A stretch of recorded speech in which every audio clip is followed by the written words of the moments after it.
Hello everyone and welcome to a new video from Your Overwatch. I'm Eddie the Chump and today we'll be talking about balance. It's an ever-present topic in the minds of Overwatch players, and one that's always sure to drum up some strong feelings. What with the changes to Roadhog, the inclusion of Doomfist into Live, the improvement of McCree's stun and ultimate, plus a few others happening in and around the PTR soon, now feels like a good time to have an open and rational look at the concept of balance and how the community feels about it. Perceived balance. Not so long ago, Big Daddy Jeff left a huge post on the Overwatch forums talking about this very subject. To give you the Cliff Notes version, he responded to someone accusing Blizzard of only caring what the top level players thought and basing their balancing decisions solely on that. He replied by saying firstly, that wasn't the case, but most importantly, there's a difference between the changes they make based off the data they have and how the community perceives the game. And that's a very important distinction. It implies that we as a community might feel a certain way about the game or a certain hero, but that the Imperial data they collect would suggest that that perception can be inaccurate in some cases. Now I'm just going to put this out there,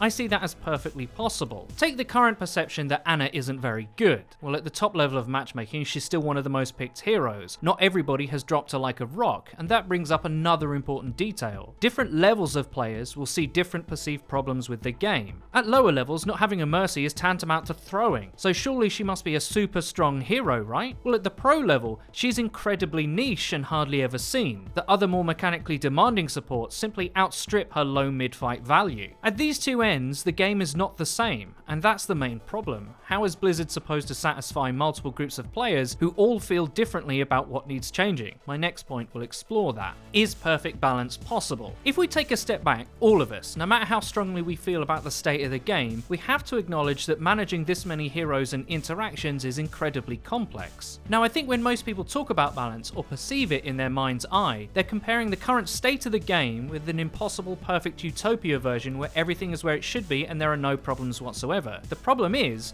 what that perfect version looks like depends on the person imagining it. We're all subjective players, we all want different things. I, for example, want McCree's range to be improved and for him to get a roll reset on kill like Genji does, and how about a rocket launcher? That's what I want, but I know it would be a disaster for the game. Quite often people tend to voice the desire for large changes that will take a hero from, in their mind, unplayable to viable. This has to do with how a lot of people look at the game in general, as a collection of isolated matchups. This hero's kit is not strong enough to be used in every situation, or this hero's kit is simply too strong all of the time. But Overwatch isn't a series of individual matchups, it's much more like an ecosystem. And if I remember my year 1 biology, what happens when a new organism is introduced to an ecosystem? It has the potential to collapse it entirely or take over completely. Ana's release, anyone? The same is true of a game like Overwatch. Any small change can have far-reaching repercussions. It feels very recent that the change to how D.Va's defense matrix worked, in that it would now envelop a hero in it and protect them instead of being blocked by them, went by without much immediate fanfare. Now it dominates the game at the top levels of matchmaking and pro matches. When you think about it, that adjustment was seemingly a tiny tweak, but it completely changed the game.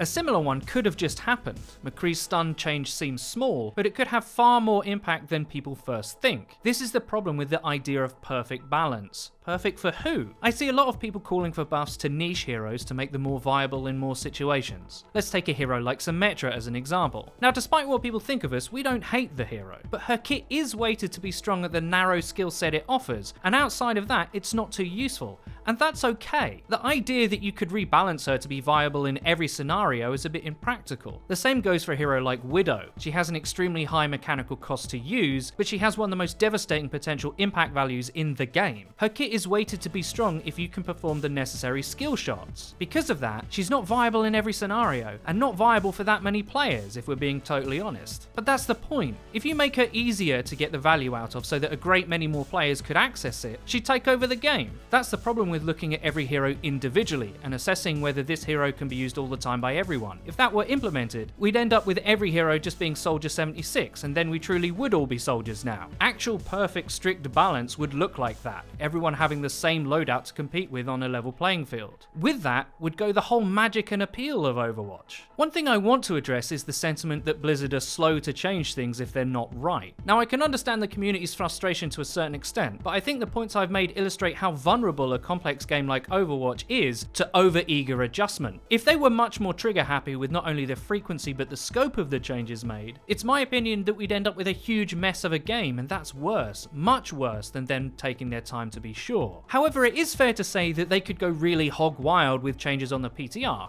as that would protect the live environment. But as with recent developments, that looks to be what they're going to do in the future. There is one concept that I think holds true that a lot of people don't internalize. No matter how well balanced a game like Overwatch becomes, there will always be a hierarchy of heroes that rise to the top. Overwatch isn't Halo or Counter-Strike, its rules are different. Tracer is an excellent example to analyze. Tracer has been meta for a very long time, arguably only really non-viable when Widow was the queen of all that she saw, at least at the pro level. When the game was released, Widow could one-shot a Tracer to the body at full charge. And Zen actually, but that's another story. Since that Widow change, Tracer could be played by mechanical gods to great effect, even in triple tank despite what a lot of people thought. That's how soon and what became Rogue got famous, by shredding tank-heavy lineups with a split DPS-heavy offense. Now because Tracer is a risk-reward burst DPS with a high mechanical cost, if you have the relevant skills, you can play her in a lot of situations. Is that a bad thing? Well, it depends on your perspective. Being a meta hero is dependent on the scope and depth of a utility a hero offers, or in simpler terms, how much they're capable of impacting a game when optimized. Tracer's utility is seemingly only limited by the skill of the user. Does that mean she's overpowered? Well, if your ideal meta is one where skill wins, then no. What that ideal meta looks like is a choice, by the way, because the other option is the strict everyone plays the same thing approach, and that's not Overwatch as I said earlier. There's a big difference between the idea of a game's meta being balanced compared to it being healthy. A healthy Overwatch is a game where a lot of different strategies are viable and have interplay, in really simple terms like rock, paper, scissors. Despite the perception, we're not a million miles away from that. Skill is currently at a premium, D.Va's defense matrix aside. In the community's mind, dive has ruled supreme for a very long time. So Blizzard has taken steps to make anti-flanker options better in small ways. McCree's stun,